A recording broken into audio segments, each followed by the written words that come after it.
Welcome back, and thank you for tuning in to Midnight Affairs Tales. We appreciate every single one of you. We'd love to know what part of the world you are watching from right now. Let us know in the comments. Now, let's dive into today's story, Chapter 1. The clock read 3:14 a.m. Rain scratched gently at the window panes. The room was still, warm, familiar, until she turned in her sleep and whispered the name. Trevor, not mine. Not even close. I did not move. I lay there, staring at the ceiling, pulse steady, chest hollow. Her breath was soft, her face peaceful. My wife of 10 years. The woman I defended with my life. The woman who had clung to me at airports, kissed me like she would die without me. Now she was dreaming of someone else. And she said his name like a secret prayer. In that moment, I felt something tear inside me. Not loud, not sudden. It was a silent unraveling, like a rope snapping strand by strand. I was trained to kill, to dismantle threats. But what do you do when the threat sleeps beside you in silk sheets? I rose from the bed slowly, not making a sound, walked to the living room and stood in the dark, hands shaking just once before I clenched them to stone. Trevor. Who the hell was Trevor? And more importantly, how long had she been lying to me? I had spent months in deserts and jungles, dodging death, defending my country. I had fought men who did not value life, who would kill without blinking. And yet, none of them had ever made me feel this helpless. She rolled over upstairs. A soft moan escaped her lips. I heard it, and it made my stomach turn. I knew what I had to do. I would not scream. I would not cry. I would observe, document, confirm. Because when you are a Navy SEAL, you do not go off emotion. You go off mission. And starting that night, my mission was simple: find out everything. Watch her destroy herself. I walked back to the bedroom, slid under the covers. She reached for me in her sleep like nothing had happened. I did not touch her back. She had already left me. She just did not know it yet. Wait, if this story gave you chills or made you think twice about trust, don't just scroll away. Hit that like button to support the channel, and subscribe if you never want to miss another jaw-dropping tale. We drop new stories every week that'll leave you speechless. To everyone who's already subscribed, sending you heartfelt love and thanks. Join the family, because here, every story hits different. Now, let's dive back into the story. 3 days later, I stood in my garage cleaning my rifle, not because I needed to, but because it calmed my nerves. The smell of gun oil, the metallic click of moving parts. It reminded me of a place where things made sense. In combat, lies get you killed. At home, they rot you from within. Her behavior had not changed. She still smiled in the mornings. Still wore that perfume I had bought her from Prague. Still kissed me goodbye when she left for work. But now I watched. Closely. I logged her arrival times. Matched them against traffic data. Used a tracker app one installed on her phone while she showered. No hesitation. No guilt. She forfeited honesty when she brought another man's name into our bed. That night, I dug through our home office. Old receipts. Travel itineraries. Digital backups. And then I found it. Folded into a book she never read. A crumpled receipt from the Holden Hotel, time-stamped 11:42 p.m. 2 cocktails. 1 room. 1 signature, Lacey R. I stared at the paper as my throat tightened. She was not even careful. I scanned the security cams, the ones outside. Nothing helpful. Then I remembered the hallway unit. An old nanny cam we never took down after our goddaughter's last visit. I opened the archive. Fast forward. There. 5:12 a.m. 2 weeks ago. She crept in wearing heels, mascara smudged, hair messy in that way no wind causes. She tiptoed inside, unaware of the blinking red light behind her. Then came the worst part. She smiled. To herself. That kind of post-sin grin people wear when they think no one is watching. When they think they have gotten away with it. I watched her walk up the stairs. Paused the footage. Poured a glass of water. And felt nothing. That was the dangerous part. I did not feel rage. Or sadness. I felt precise. Focused. Because now I was not a husband. I was a soldier again. People used to say we were the model couple. At church, at cookouts, at fundraisers. Lacey would always grip my arm and beam at strangers like I was her everything. I was just her cover. I started noticing things after that night. The way she angled her phone away while texting. The shift in her voice when I entered a room mid-call. The extra workouts. The sudden love for new lingerie she never wore with me. Lacey had become a stranger. A good one. Trained. Methodical.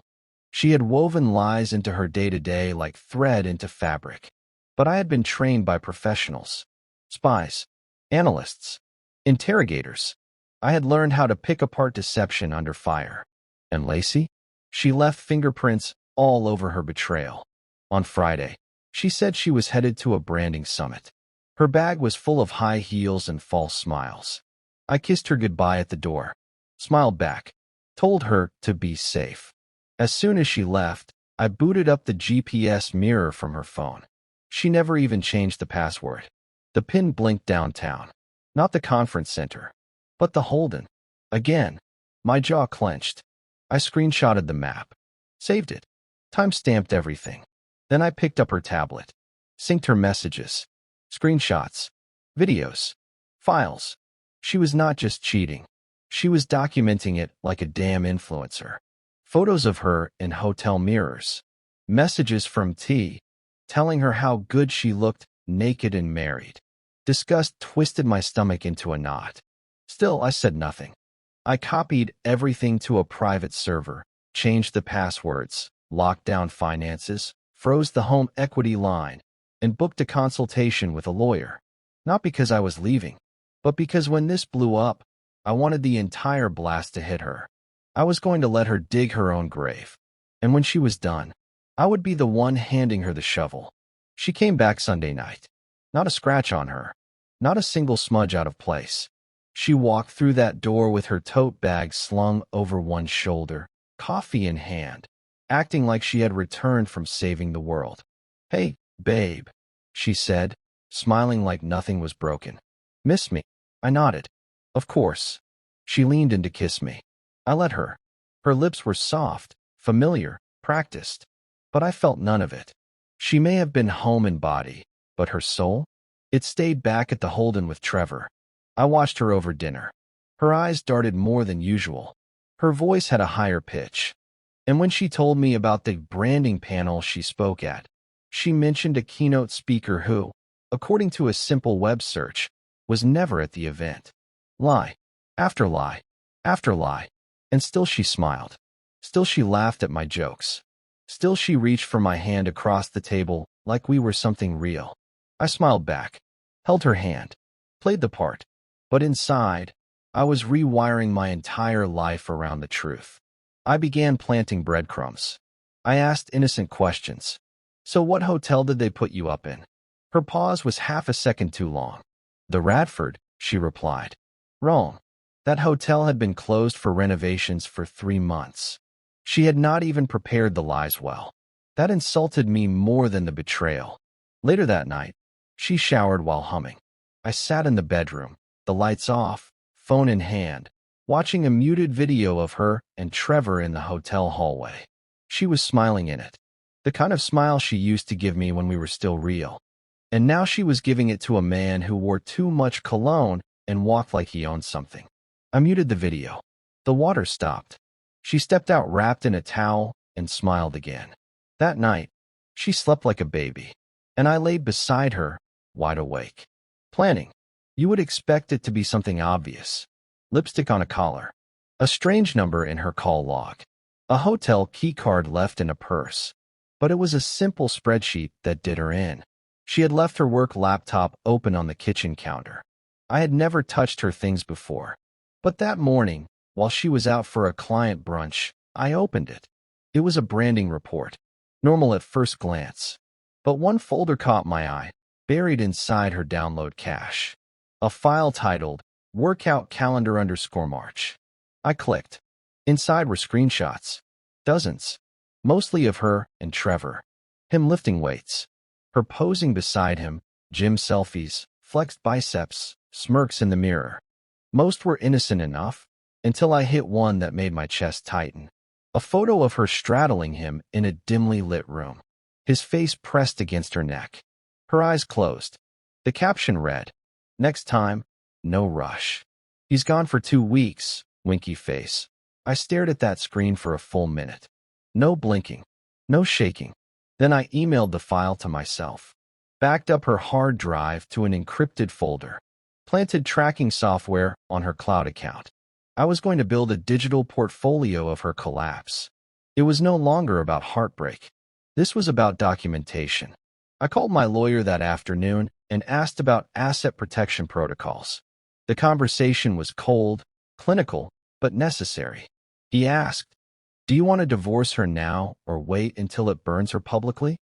I answered, "I want to wait until the fire is big enough to see from orbit." That night, Lacey asked if I wanted to try a new restaurant for our anniversary.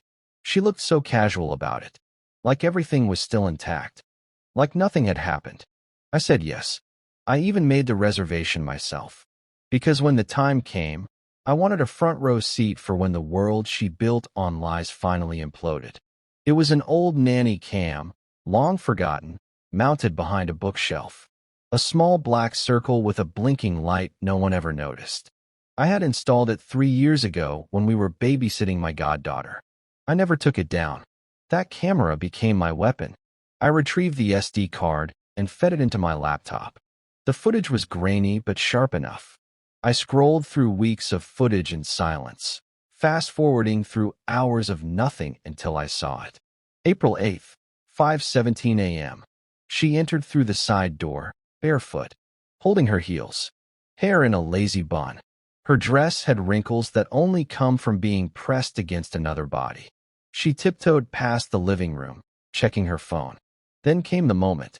She paused in the hallway, smiled, and took a selfie. I stared at the frozen frame. Her smile, that quiet pride in her eyes.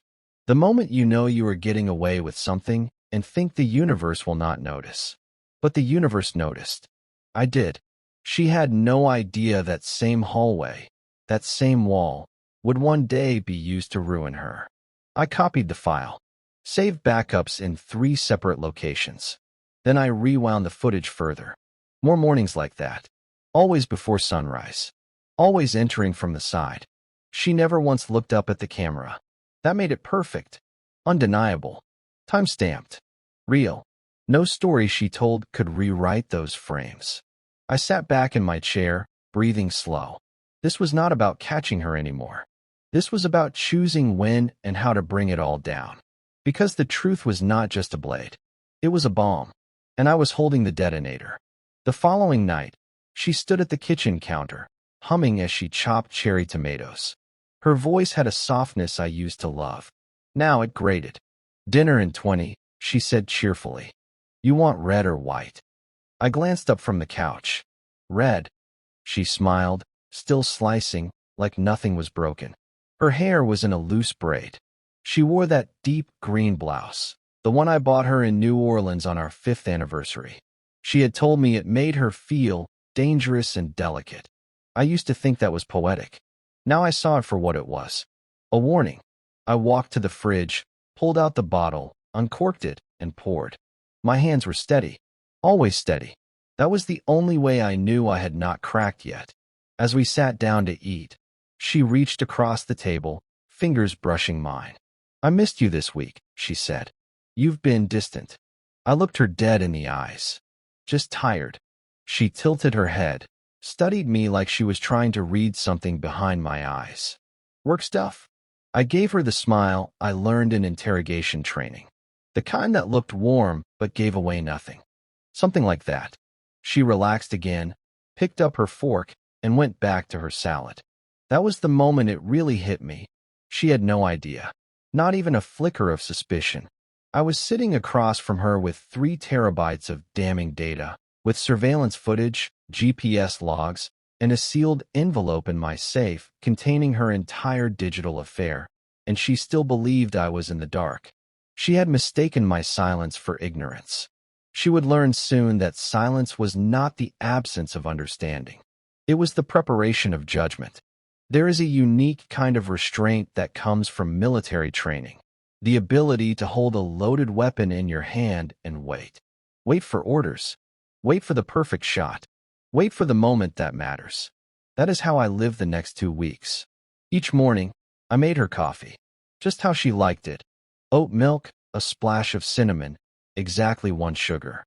She would kiss me on the cheek and thank me, then walk out that door and vanish into her double life. I would go to the garage, sit at my workstation, analyze her digital footprint. She was not even cautious anymore. Her texts to Trevor were lazy, sloppy, room's ready, same one as last time. God, you were so good last night. I can still feel you. He has no clue. It's almost sad. Almost. She started lying for sport. Fake appointments. Yoga classes she never attended. Friends she never met. Her stories folded over themselves like bad origami. I tracked her phone. Plotted her location each day on a digital map. Red dots lit up at the Holden Hotel, 2 towns over. I never confronted her. That would have given her control. Instead, I collected. Cataloged. I wanted every frame, every message, every hotel charge to stack so high it could crush her from above. Then came the biggest mistake she could have made. She left her laptop open again, this time on a Zoom call. It was muted, camera off, but the chat window was still open. Trevor, he leaves again this month. Lacey, yup. I'm moving the flash drive this weekend. You'll get everything. We cash out. Then I vanish. I reread it 3 times. Flash drive, cash out, vanish. She was not just betraying me. She was about to sell me out. That was when everything changed. I opened the safe in our closet that night. It had always been our shared secure spot. Passports, emergency cash, old photos, and 1 flash drive I kept from my last deployment. It was supposed to be encrypted and obsolete. Except it was not. It contained high-level communications logs, tactical maps, unfinished reports never meant to leave military servers. I had stored them temporarily when my base system crashed, intending to return them during my last debrief. But I had forgotten. She had found them, and now she was handing them to a stranger who lifted dumbbells for a living and thought he could dance with fire. I felt cold air fill my lungs as I stood in that walk-in closet. Her perfume still lingered in the air, sweet, musky, floral. That same scent had been on the hotel room pillows. I took the flash drive, plugged it into my workstation. The files were untouched, for now, but the timestamp showed recent access. 27 hours ago. She had copied them. That was no longer infidelity. That was a national security breach. I picked up my phone, scrolled through my old contacts, and tapped one I had not used in years. David Vega, now at CyberIntel. He answered on the second ring. Briggs, he said. Did not expect to hear from you. I have a situation, I said quietly. It involves data, theft, and someone trying to sell intel. There was a pause. Then Vega's voice dropped an octave. Is this military? Worse, I replied. It's personal. Another pause. Send me everything. We'll handle it. I hung up, then turned off the lights, and walked into the living room where she sat watching a rom-com, barefoot, legs tucked under her. She looked up and smiled. What took you so long? I smiled back. Just tying up loose ends. After my call with Vega, the shift was permanent. This was no longer just a marriage ending. It was an active operation. I started building my own surveillance net. Clean, silent, undetectable. I upgraded the old hallway cam and installed 2 new ones. One in the air vent above the living room, another hidden behind the bookshelf near the dining table. Both were synced directly to my private server. Her phone was already cloned. Every incoming message, email, photo, it all landed on my screen within seconds of her seeing it. I tracked her calendar. She had lunch meetings, Pilates classes, and branding consults every other day now. All carefully color-coded. All lies. Tuesday afternoon, she texted Trevor, 12 p.m. Room 618. Same hotel. I pinged the GPS. The Holden Hotel again. At 11:45 a.m., I was parked 2 buildings down in a nondescript rental car, wearing sunglasses and watching through a telephoto lens. She arrived in a charcoal coat and thigh-high boots. Casual, confident. He met her outside the lobby. They laughed, hugged, kissed. Her hands ran through his hair like it was routine. And then they disappeared inside. I did not blink. Not once. I captured every second. I had facial recognition data on both of them. Timestamps. IP logs from the hotel Wi-Fi. Yes, I had cracked that too. I even had an audio clip from her phone's microphone of them discussing the drop. The flash drive's in the bottom drawer. He keeps a lot of files there. How do you know he will not check? He never touches it. He still trusts me. That line stopped me. Not because it was wrong, but because she believed it. She truly thought I was still the same man who kissed her goodbye without question. The man who made her breakfast, who trusted her laugh, her hands, her body. She was wrong. The man she betrayed had died the night she said Trevor's name. The one left behind? He was building her downfall. The next morning, she stood in the kitchen, dressed in yoga pants, her hair in a ponytail. She was making a smoothie, acting like nothing had happened. Want one? She asked. I shook my head. Already ate. She smiled. You are up early these days. I shrugged. Work stuff. She walked over, leaned in, kissed my cheek. You have been off lately, she said. Are we okay?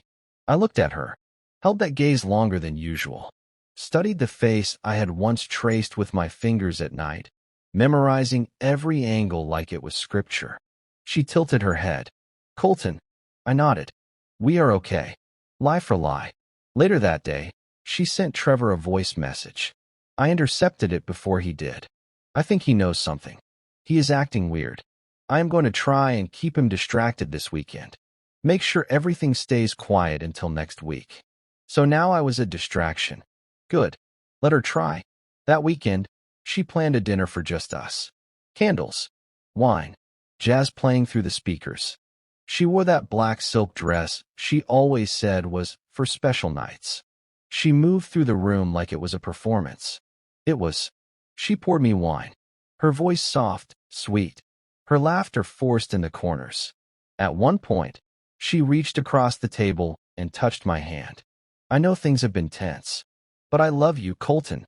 I really do. It was almost convincing. Almost.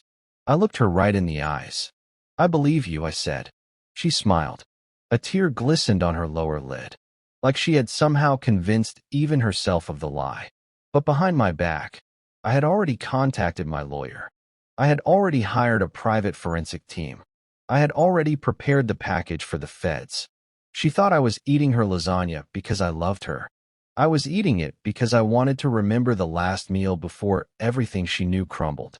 She left the house at 6:13 p.m. the next evening. Said she was heading to a new branding workshop downtown. I tracked her as she turned off the freeway 2 exits early, took a detour past the park, then looped around to the same hotel. Different room this time. Room 806. I watched from the cafe across the street. Laptop open, headphones in, pretending to work. But my eyes were on the entrance. She entered wearing oversized sunglasses and a camel trench coat. No luggage. No laptop. No workshop. I sipped my coffee. At 7:25 p.m., Trevor arrived. Baseball cap, hoodie, trying to stay low profile. Not that it mattered. I already had him photographed from 6 different angles.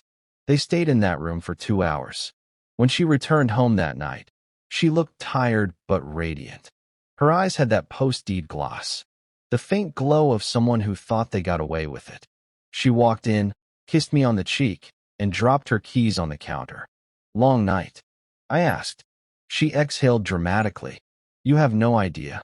That workshop was brutal. I nodded, took a sip of water, and looked her dead in the eyes. You ever stay in room 806 before?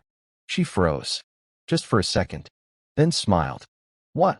I shook my head. Nothing. Just sounded familiar. She laughed, too fast. Nope. Never heard of it. I turned back to the TV, pretending to let it go. But in that 1 second of silence, that momentary hesitation, her entire house of lies trembled. She did not know it yet, But the war had already begun, and I was not fighting for forgiveness. I was preparing for the final strike.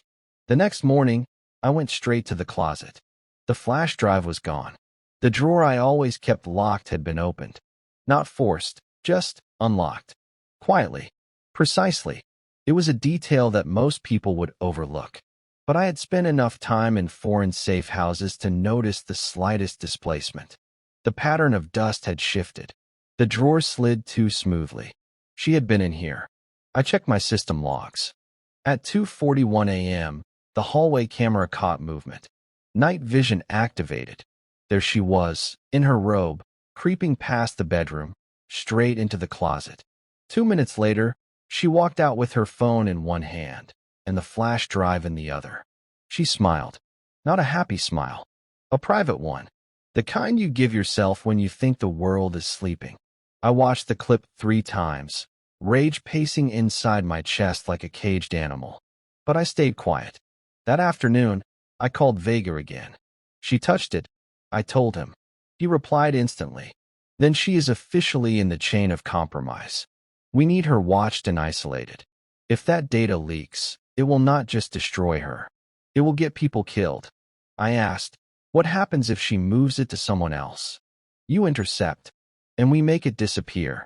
Click. I stared out the window. Birds chirped.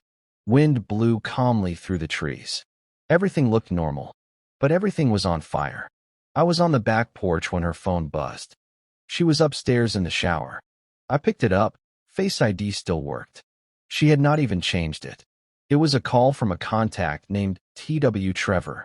I answered silently and held it to my ear. His voice came through, low and eager. Hey, babe. I got the drive. Files are clean. Military grade.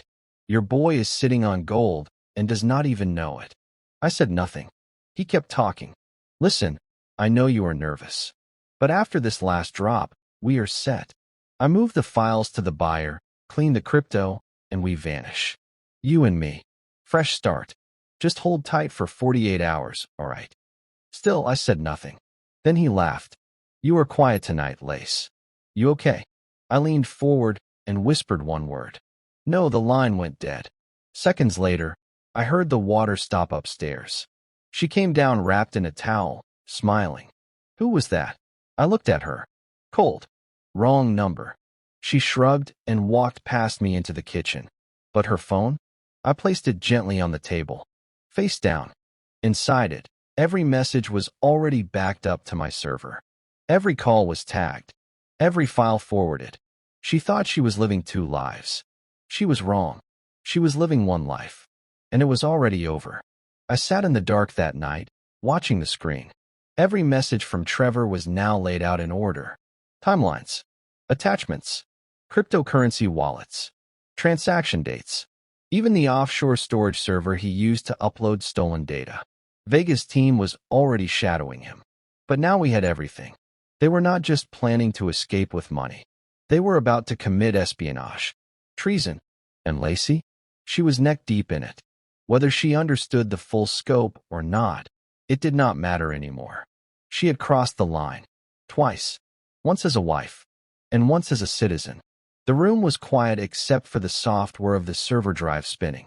I leaned back in my chair and stared at her photo, one from 2 years ago, taken in our backyard. Sunlight in her hair. A real smile. Or what I thought was real. I barely recognized her now. The woman upstairs was not the same person. That woman had become a weapon pointed directly at my legacy. And I had been sleeping beside her while she pulled the trigger. At 3:22 a.m., I received a message from Vega. Final op scheduled. 48 hours. Stay silent. No direct move. Let her make the drop. I closed the laptop. She stirred upstairs, shifting in bed. I walked into the bathroom and stared at my reflection. For a second, I saw the man I used to be. Then I blinked and saw who I had become. The next morning, Lacey stood in front of the bathroom mirror, curling her hair, humming softly, scrolling her phone with her other hand. She was glowing. She believed everything was still in her control. That made her dangerous. A liar in love is one thing, but a liar who feels safe is a ticking bomb. I leaned against the doorframe, arms folded. Big meeting today? She glanced at me through the mirror. Client onboarding. That crypto startup I told you about. Crypto. I nodded slowly. You excited? She smiled. Biggest one yet. If it works, we'll be set for a while. Might even take that trip you keep talking about. I almost laughed. She was pitching a future using blood money. Using my resources. Using me. But I kept the smile on my face. Sounds perfect. She kissed me lightly. Wish me luck.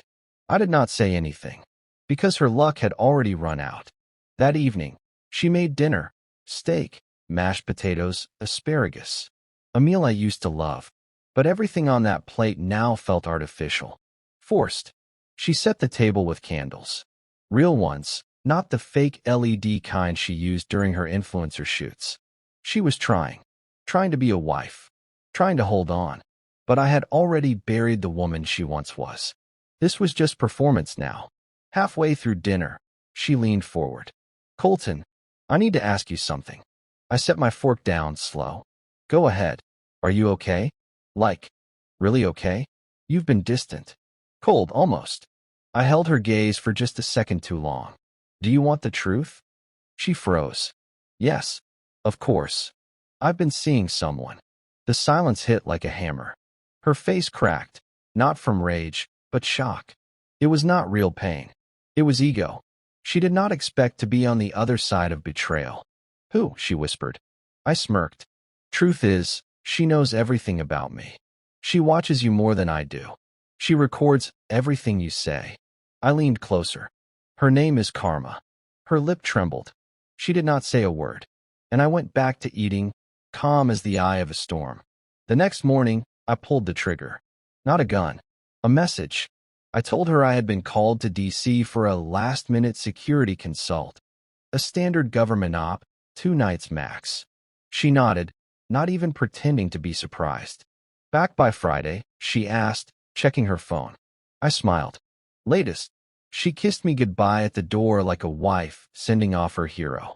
By noon, I was parked 5 miles away in a dark SUV, monitoring her phone, laptop, and cloud sync in real time. She made 3 calls after I left. Trevor, he's gone. We're clear. Unknown number. Final copy is secured. I'll bring the files tomorrow. Private courier. Pickup confirmed for 9 a.m. Thursday. She was not wasting time. She had been waiting for this exit. My exit. She uploaded the files at 6:02 p.m. to a shared cloud folder labeled Visionary Brand Decks. But embedded in those presentation files were military-grade comm logs and encryption protocols. Intel that, if leaked, would start a global domino effect. I alerted Vega. Me. Drop confirmed. Time to lock it down. Vega. We're in motion. No contact until green light. I turned off the burner phone and watched. She ordered sushi, poured herself a glass of wine, put on a face mask, and curled up on the couch watching some trashy reality show like it was any other Wednesday night. She had no clue, none, that her front door would be kicked in within 48 hours.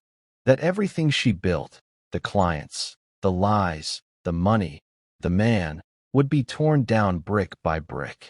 She thought she was playing chess, but I was already 10 moves ahead, and her king was boxed in. I sat in the dark, lit only by the soft glow of my surveillance monitors. The footage from the living room cam played on one screen. Her laptop screen mirrored on another. Her phone activity pulsed in real time, calls, texts, file movements.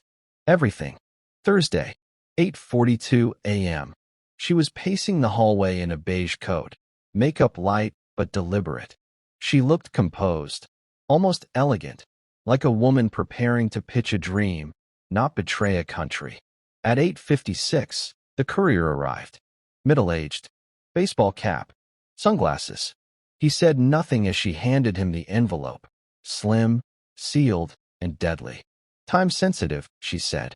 He nodded and left. I had tagged the courier's license plate the night before. Vega's team intercepted him 4 blocks away. No noise. No confrontation. Just quiet disappearance. The files never reached the black market buyer. But Lacey thought they did. She texted Trevor immediately. It's done. We're free. Free. She thought this was freedom. I leaned back in my seat, jaw tight. She was dancing on ashes and thinking it was fresh snow. Friday morning. She wore a white blouse tucked into high-waisted jeans. Her look was casual, but purposeful. She made a green smoothie, posted a filtered selfie to her story with the caption, New Beginnings. #power moves, and sat down to edit content for a podcast she would never publish. At 9:14 a.m., the knock came. 3 short raps on the front door. She looked confused at first. Curious. She opened the door smiling. 4 agents stood there. 2 men, 2 women, all plainclothes but unmistakable. One of them showed a badge. Lacey Briggs, he said. Her smile faltered. Yes. We need you to come with us. What is this about? Espionage. Conspiracy to commit data theft. Possession of federal property. She laughed. A confused, trembling sound. You have the wrong person. I am just a marketing consultant. They stepped in. No, ma'am, the agent said. You're not. I watched from my vehicle 2 blocks away as she was let out in cuffs. She turned her head, scanning the street, eyes frantic. And in that split second, our eyes met. Her face changed. Shock. Then betrayal. Then a question. How could you? But the real question was, how could she? Major twist. Everything Trevor did was part of a deeper setup. She was not the mastermind. She was the pawn. Vega called me that night. His voice was low, tense. We processed Trevor's comms. There is more to this. I sat up straight. Go on. He's not just some gym rat. Real name's not even Trevor Monroe. It's Thomas Warwick. Former freelance asset. He worked peripherally with foreign defense contractors. Contractors? Specifically, the kind who bribe insiders for sensitive logistics. I went silent. Your wife was a mark, Colton, Vega said. He targeted her to get to you. Your security clearance. Your data. Everything spun. All those texts. All those nights. All the manipulation. The timing of their first meeting at her gym. Her sudden obsession with privacy software. It was all planted. Crafted. He never loved her. He used her to extract me. And she walked right into it, blinded by the thrill of being desired. She's not smart enough to build this herself, Vega continued. But she was willing. I hung up, stood there in the dark. For the first time in weeks, I did not feel fury. I felt pity. She thought she was playing a love game. But she was not even a player. She was the board. And now, the game was mine to finish. The interrogation video played on Vega's monitor. Lacey sat in the cold federal interview room, hands clasped tightly, face pale but composed. She wore the same outfit from her arrest, a wrinkled white blouse, makeup faded and streaked. The confidence she once radiated was gone. All that remained was confusion and the sharp sting of realization. I did not know, she whispered. I thought he loved me. The agent across from her did not blink. Did you ever ask what he did for a living? He told me he ran a startup, she said, voice cracking. I never questioned it. Her eyes flicked toward the camera for just a second, as if she could see me watching. I leaned closer to the screen. She had truly believed she was safe in his arms. That seduction was love. That flattery was truth. Trevor, Thomas Warwick, had studied her, picked her from 100 possible targets, and she had walked straight into it, guided by the promise of danger disguised as romance. She had been the weakest link, and through her, they had tried to get to me. Vega paused the video. She is telling the truth about one thing, he said. She did not know who he really was. But that does not make her innocent. No, I said flatly. It makes her careless, and reckless, and deadly. He looked at me. What do you want to do? I stared at the screen for another moment, then stood up. Finish it. I flew to DC the next morning. Vega's team had located the final transfer node, a proxy server in the Cayman Islands, disguised under a cryptocurrency trading firm. The stolen data was already uploaded, but the transaction had been frozen just in time. The buyer? Still unnamed. Still out there. But the money trail led us back to a small crypto wallet created under a fake alias 2 weeks ago. The alias? L. Rayner. Lacey's maiden name. She had set up the wallet for the drop. The betrayal was now inked in blockchain, time-stamped, traceable, permanent. Vega looked at me across the operations table. We have got everything. The files, the transfers, the hotel logs. It is airtight. I nodded slowly. He paused. Colton, she is still under review. No formal charges yet. She is cooperating. I leaned forward. She cooperated with a foreign agent. She claims she did not know. She claims a lot of things. We stared at each other for a beat. Then I stood, grabbed the file from the table, and walked toward the exit. Vega called after me. What are you going to do now? I turned just enough to respond. Make her watch it all burn. 2 nights later, I returned home. Lacey had been released under surveillance. No passport. No contact with Trevor, who had officially disappeared into federal custody. The house was quiet. Still. Too still. She was on the couch when I walked in, wearing an old hoodie and sweats, hair unwashed, face drawn. The confident woman who once dictated boardrooms and flirted in hotel lobbies was now sitting in her own wreckage. Her eyes met mine like a child caught stealing. Colton, she whispered. You are back. I dropped my duffel at the door and stepped inside. She stood, took a hesitant step forward. I swear to God, I did not know. He lied to me. He told me we were just going to build something new. I never meant to hurt you. I never. You stole classified data, I said, cutting her off. You copied files that were never meant to exist outside a secured network. And you handed them to a man who made a living selling secrets to the highest bidder. Tears welled in her eyes. I thought it was nothing. Just documents. He said it was harmless. Just insurance. You thought wrong.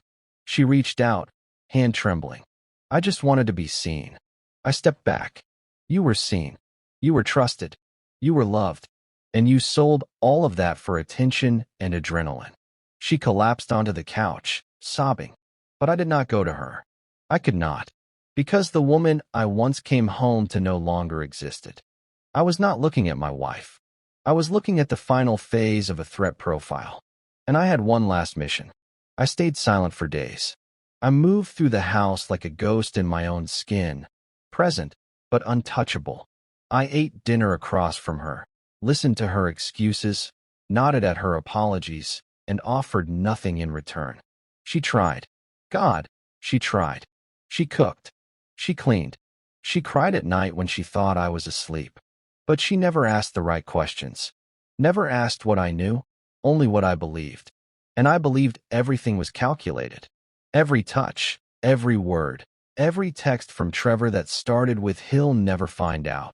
They were rehearsed lines in a show she directed. I was no longer part of her script. I was the editor. I began planning the reveal. Not a fight. Not a public screaming match. I wanted the truth to be laid bare, quietly, devastatingly, and with witnesses. First, I met with my attorney. I want a no-contest divorce, full asset protection, and I want her out of the house the moment this goes down. He nodded. Do you have proof?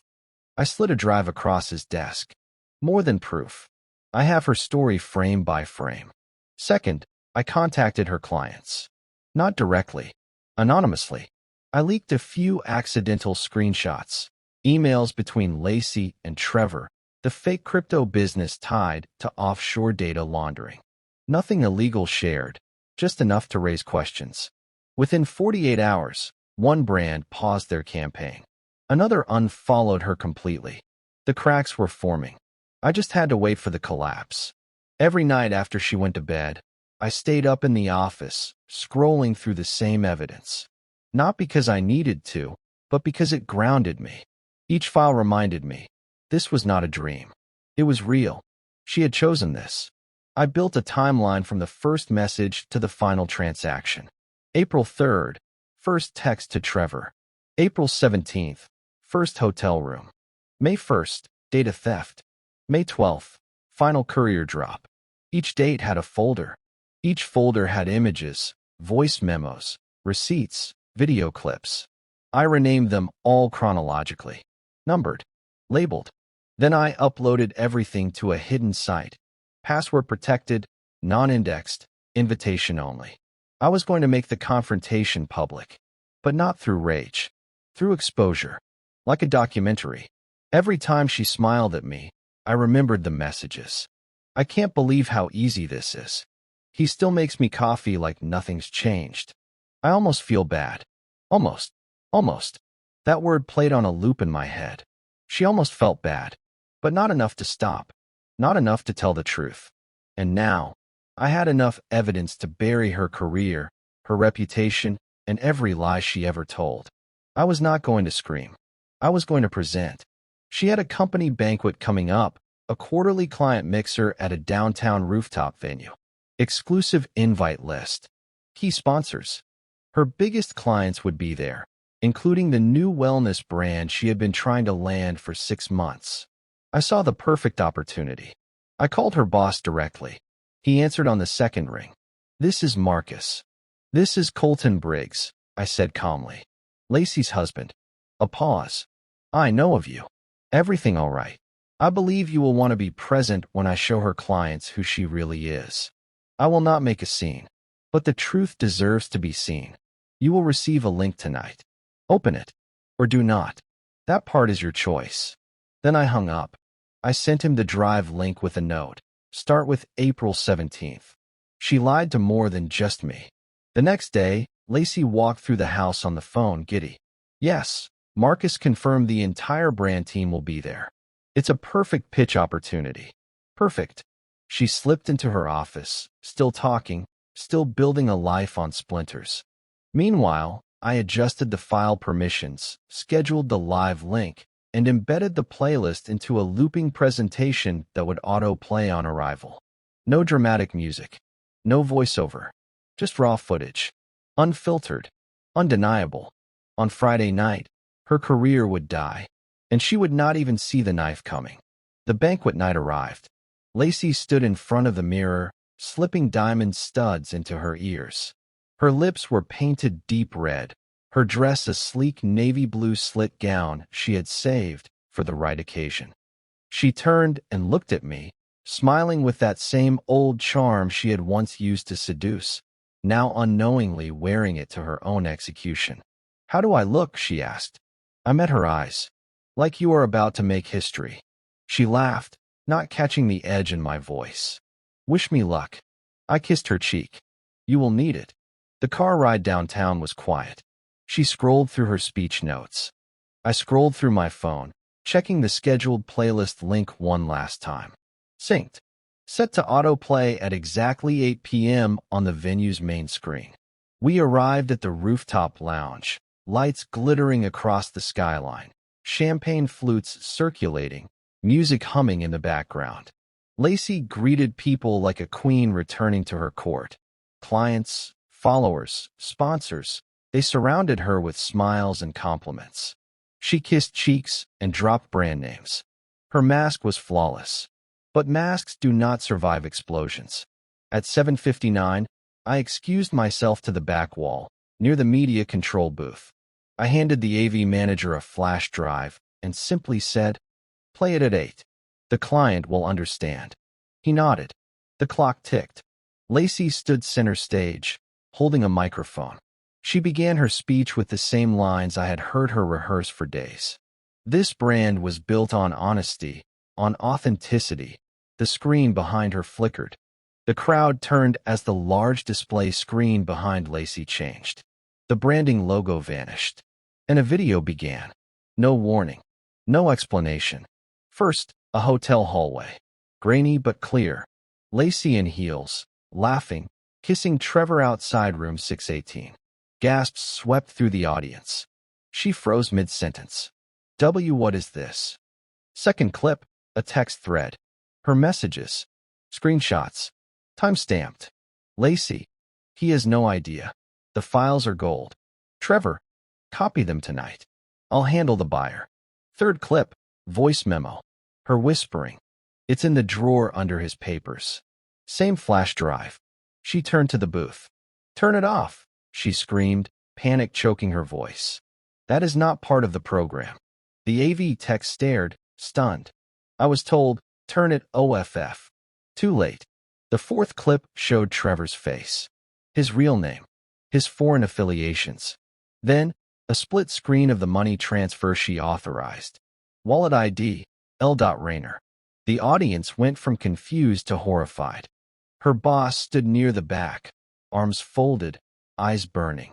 The room had gone silent except for the sound of her betrayal playing out in front of everyone she needed to impress. She dropped the microphone. No, this is fake. This is edited. This is... She looked around, searching for a face to blame. Her eyes found me. I was standing at the bar, glass in hand. Calm. She stumbled toward me. You did this? What the hell is wrong with you? I said nothing. The truth was already speaking, louder than she ever could. She chased me outside. The air on the rooftop terrace was sharp, cold. The music had stopped. So had the whispers. I turned as she caught up, face red, chest heaving. You set me up, she spat. You wanted to humiliate me. No, I said calmly. I wanted you to face what you became. I was scared. I was lost. He promised. He told me you would never love me again. And you believed him? I stepped closer, voice low. You believed a stranger over the man who would have died for you. She went silent. You think this is just about cheating? You were the weakest point in national security. You copied protected files and handed them to a foreign asset. You did not just cheat on me. You betrayed your country. Tears spilled down her face. I did not mean to. I never thought it would go that far. It always goes that far. I snapped. Because people like him do not target computers. They target people. Weak, greedy, reckless people who want to feel special. She dropped to her knees, sobbing. You were my world, Lacey. I said, voice colder than steel. And you threw it all away. For ego. For adrenaline. For a man who never cared about you. She covered her face, broken, shaking. I took one last look, then turned, and walked back inside. As I stepped through the doorway, I heard her whisper behind me. I still love you. But I did not stop. Because love is not enough to fix what she destroyed. And this time, she would learn that the hard way. The fallout began within hours. By midnight, 3 of her sponsors had issued public statements. We are severing ties with Lacey Briggs effective immediately due to serious breaches of trust and ethical misconduct. By morning, her Instagram was flooded, not with support, but fury. Former followers flooded her last post with comments like, "You ruined your life for clout? You deserve everything coming your way." National trader in designer heels. At 10:42 a.m., her page went dark. Deleted. Her Twitter vanished. Her LinkedIn was scrubbed. The empire she spent 6 years building collapsed in a single night, by her own hand. I did not smile. I just watched. Quiet. Steady. That afternoon, she tried calling her boss. No answer. She tried texting clients. All messages were left unread. By 4 p.m., she was trending, not for style, not for branding advice, but for the footage that now lived on 5 different independent re-upload sites, courtesy of people at the event. No spin could save her. The woman who had once weaponized her image now had no image at all. 2 days later, she packed a suitcase. I heard the wheels click across the tile floor as she dragged it toward the front door. She paused beside the hallway mirror, stared at herself like she did not recognize what she saw. No makeup, hair in a messy knot, sleepless eyes. Then came the knock. Her mother and father stood at the door. Their faces were stone, cold. Her mother looked at her like she was something radioactive. "I just need somewhere to breathe," Lacey whispered. Her father spoke first. "You will not bring this into our home." Lacey blinked. "What?" "Dad, please. I made a mistake. I need time. I need..." Her mother cut in sharply. "You embarrassed this entire family. I was lied to. He manipulated me." "No," her father said. "You let yourself be used. You could have stopped it. You chose not to." Lacey's voice cracked. "Where am I supposed to go?" They stepped back. "That's your problem now." They left her standing there. bag in hand. No home to run to, and no one left to call. She showed up at my doorstep 2 days later, hair soaked from rain, hoodie sagging on her shoulders. She looked more like a lost teenager than the sharp-tongued woman who once bragged about outsmarting everyone. "Please," she said. I stood in the doorway, arms crossed, no emotion on my face. "Trevor's gone," she continued, voice trembling. "No one will tell me where. He won't answer. His number's dead. They said you know where he is." "I do." She waited, and when I said nothing, her shoulders dropped. "Did you do something to him?" "He did something to himself," I said. "He played a game meant for grown men. Then he got burned." She leaned against the doorframe. "I feel like I'm losing my mind." "No. You are just seeing the world without your lies to protect you." "Colton," she whispered, "do you still hate me?" I exhaled slowly. "I do not hate you, Lacey. I just do not care anymore." The door closed gently in her face, and for the first time, I felt the weight start to lift. Major twist number 2. Lacey is pregnant.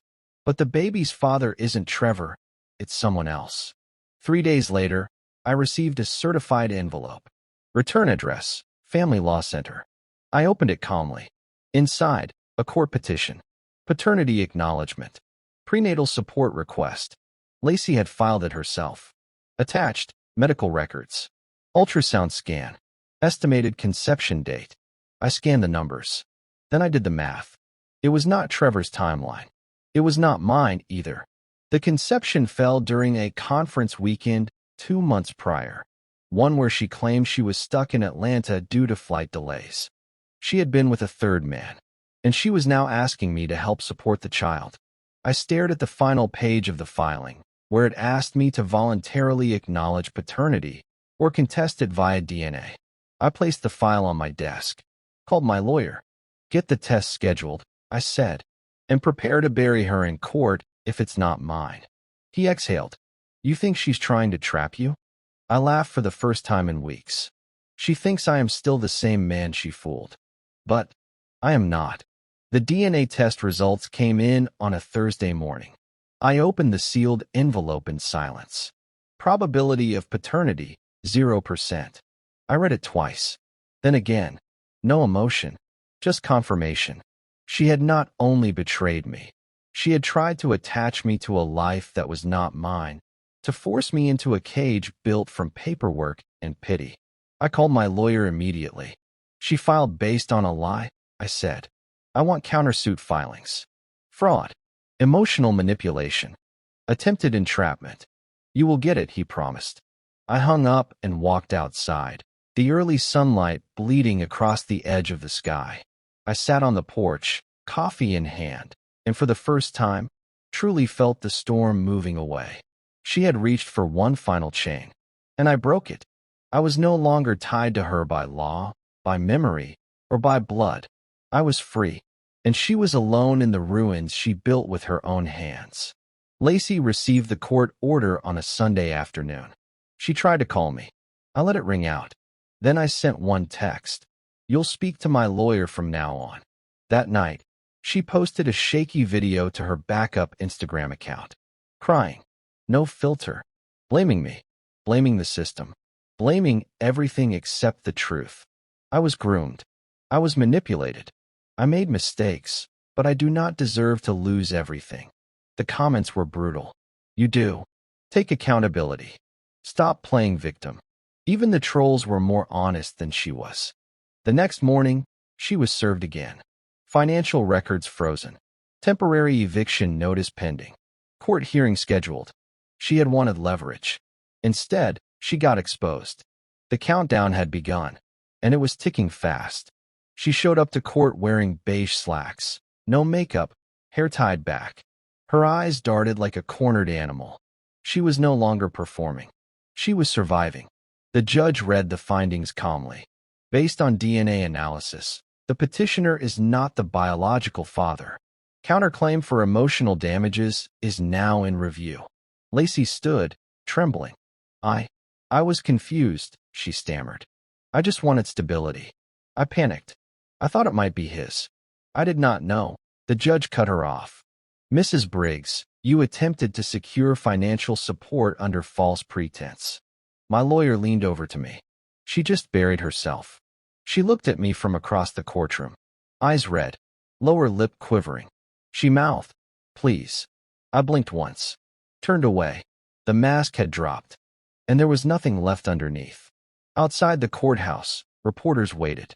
She was not a celebrity, but the video leak had made her infamous. One question sliced through the crowd. "Do you have anything to say to your ex-husband?" She opened her mouth, but no words came out. She blinked against the flashbulbs. She tried again. Nothing. I watched it later on the news, replaying on a loop, her mouth moving, but her voice never landing. Just silence and stunned eyes. Dead eyes. Because the truth had caught up, and she had nothing left to give. Not an apology. Not a reason. Not even a defense. The woman who once stood on red carpets in $1,000 heels now stood on courthouse steps, silent, hollow, forgotten. I turned off the screen, lit the fire in the hearth, and poured a drink. Because finally, it was almost over. 2 weeks after the court ruling, I received another letter, this time from Lacey's attorney. Inside, a plea. She was requesting a mediation session, citing emotional distress, reputational damage, and a request for reconciliation regarding shared memories. Shared memories? I laughed under my breath. My attorney scanned the paper, face unreadable. She wants you to meet privately. She claims she does not want money. Just closure. She had closure the night the footage played. I said coldly. He looked at me. You want to ignore it? No, I replied. I will go. His brow lifted. But not for her, I said. For me. I want to look her in the eye when I tell her what happens next. And I meant every word. Because there was one last betrayal coming. This time from me. The mediation room smelled like paper and weak coffee. Lacey sat on one side of the glass table, hands folded in her lap. She looked thinner, paler. Her confidence had vanished, replaced by cautious silence. I walked in, sat down. Her lawyer began to speak, but I held up a hand. Lacey, I said. She looked at me, slowly. I am not here to forgive you. I am not here to understand. I am here to tell you something clearly, so there are no misunderstandings moving forward. Her eyes shimmered. She nodded once. You will never speak my name in public again. Not to friends. Not to press. Not on any podcast or post. You will not turn my life into your redemption arc. You are not a victim, and I am not your villain. I never meant to hurt. You meant every bit of it. I cut in. You just did not expect consequences. She blinked back tears. I stood. Closure is earned. You do not get to ask for it after you destroyed it. Then I left, and I never looked back. Weeks passed. The story died down. Lacey's name disappeared from headlines. Her accounts remained closed. Her last known address was a cheap rental apartment outside of town. But that was no longer my concern. I turned my energy towards something else, something clean. I contacted a veteran outreach nonprofit. Quietly donated all proceeds from the home sale, including every cent we made from her media deals and brand collabs. They were never mine to begin with, I told the director. He asked what name to use for the public thank you. Anonymous, I said.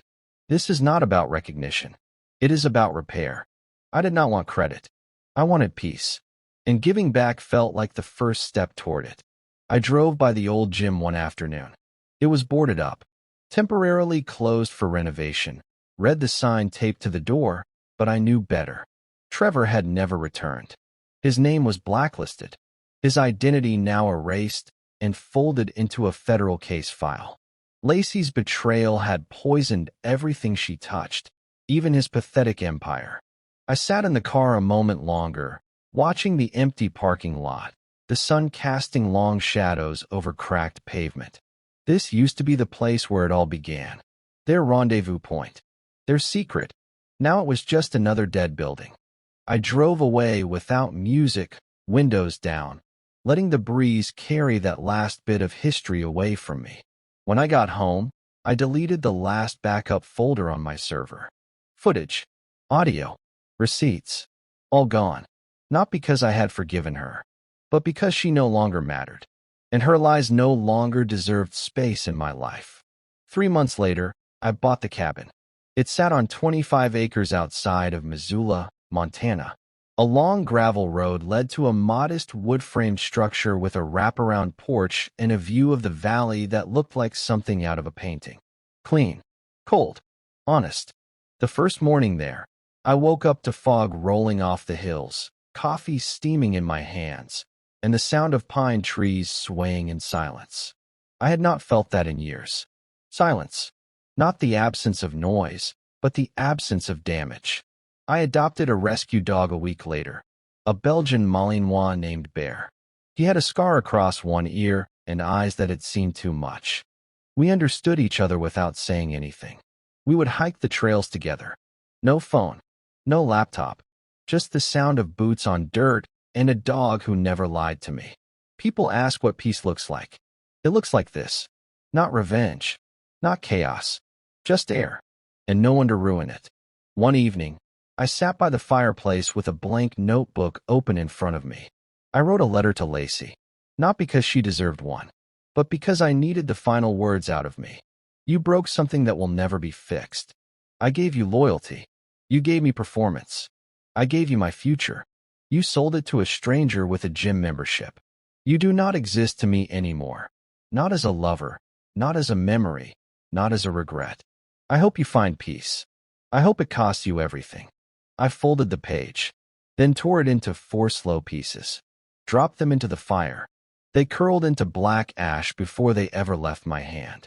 And just like that, so did the last thread tying me to her. I started volunteering at a PTSD support group for veterans. Small room, folding chairs, strong coffee, real stories. Men who had survived roadside bombs, ambushes, dark corners of the world that civilians would never understand. One day, a new guy walked in. Young, thin, eyes twitchy, voice shaky. He said, "My wife cheated while I was deployed. Sold off my medals to pay her credit card bills. Said she thought I was dead." No one flinched. We had all heard some version of it. When he finished, he looked around the room, expecting pity.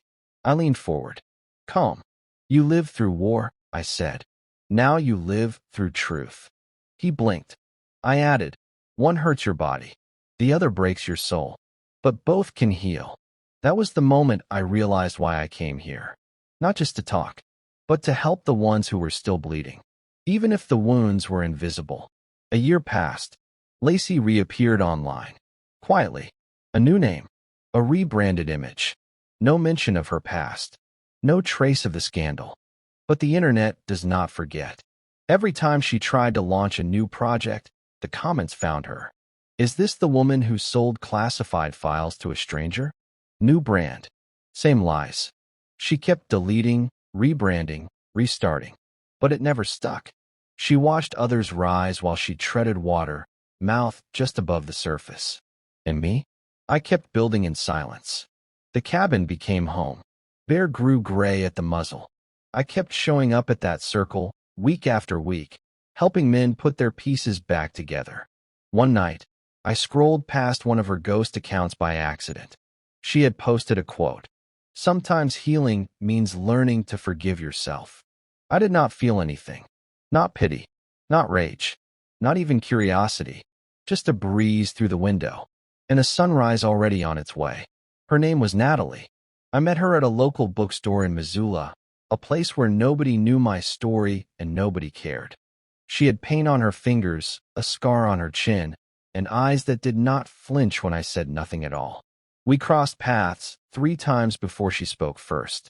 "You always stare at the philosophy shelf, but never pick a book," she said, smirking. I smiled. Maybe I've already lived through a few volumes. That was the beginning. We did not rush. There were no declarations, no fireworks, just presence. She never asked about Lacey. She asked about me, what I missed, what I wanted, what made the world feel real again.